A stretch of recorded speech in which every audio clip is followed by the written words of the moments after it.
Warplanes pounding targets in Gaza as Hamas shows no signs of easing up its rockets attacks, and so we continue to watch day 22 of fighting. In the meantime, Iran's supreme leader, Ayatollah Ali Khamenei, calling on Muslims from around the world to fund Hamas in their fight against Israel.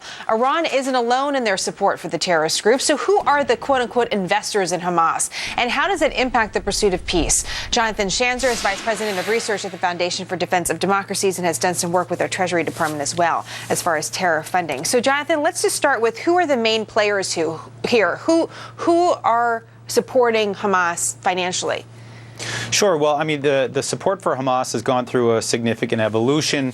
It started with the Saudis. That ended in roughly 2004 when they realized that they had their own terror problems within the country that they needed to stop. It was at that point that the Iranians came in. They began to provide a significant amount of funding and training to Hamas. That ended roughly 2011 when there was a rupture between Hamas and Iran over the civil war in Syria. And it was at that point that we began to see the prominent role of Turkey and Qatar, in particular, in support and backing of this organization. And how does that complicate things from our perspective, from the perspective of America, Jonathan, seeing those two actors in the region step forward? Sure. Well, I mean, these are two allies of the United States. I think they're probably better termed frenemies in light of the kinds of activities that we've seen them do over the last couple of years. But, you know, we've got, for example, Turkey as a NATO ally. We've got missile defense systems out there in eastern Turkey. We've got bases there.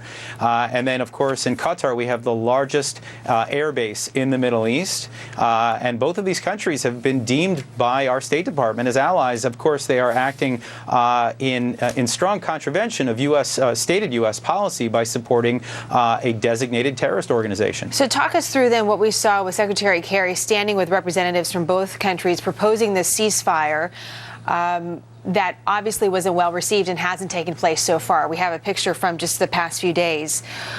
What is most important to us, Jonathan? Is it some of the benefits we get from our quote-unquote frenemies, or is it their funding of Hamas that should be our number one priority?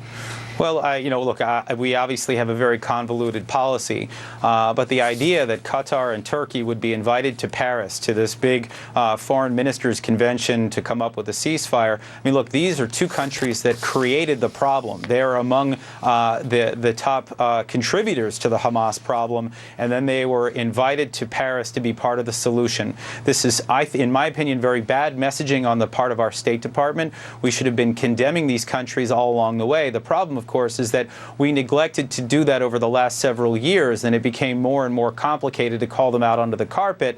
And so that's what led to this collapse the other day, where the United States endorsed a plan that was forwarded by Qatar and Turkey. It was, of course, rejected by the Israelis, rejected by the Egyptians, the two countries that have to share a border with Hamas. There was no way they were going to accept this. So the good news is there's a discussion going on in Cairo today that hopefully could break some ground, but it was definitely a mistake to endorse these two frenemies' plans. Jonathan, big picture, what's in it for countries like Qatar or Turkey to support Hamas? What do they want?